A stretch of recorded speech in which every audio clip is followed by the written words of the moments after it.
Live, local, late breaking.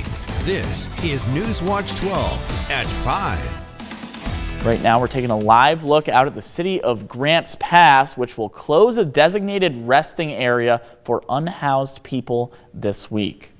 Thank you for joining us tonight. I'm Haley Gravitt. And I'm Tim Quidadamo. We'll continue our coverage of this story as it develops further. But first, let's take a look back at what's happened since a historic Supreme Court decision about homelessness in Grants Pass last summer.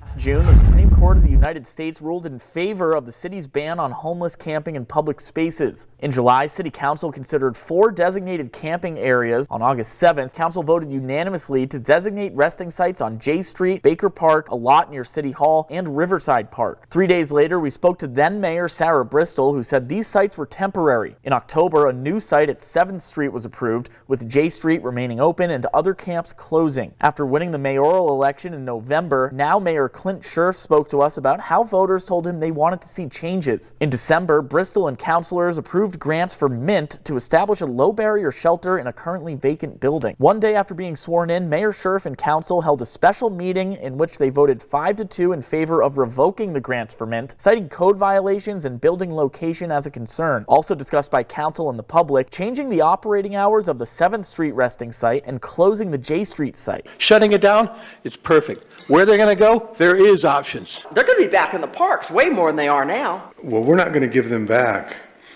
even if it takes armed citizens. We have solutions that may not be great, but they're kind of working right now. Yesterday, I was there when unhoused people were escorted off the 7th Street property. At midnight on Friday, the J Street site will be closed. Over the last 2 days, I reached out to council members and Mayor Scherf. I have not heard back. In Grants Pass, I'm Tim Quidadamo.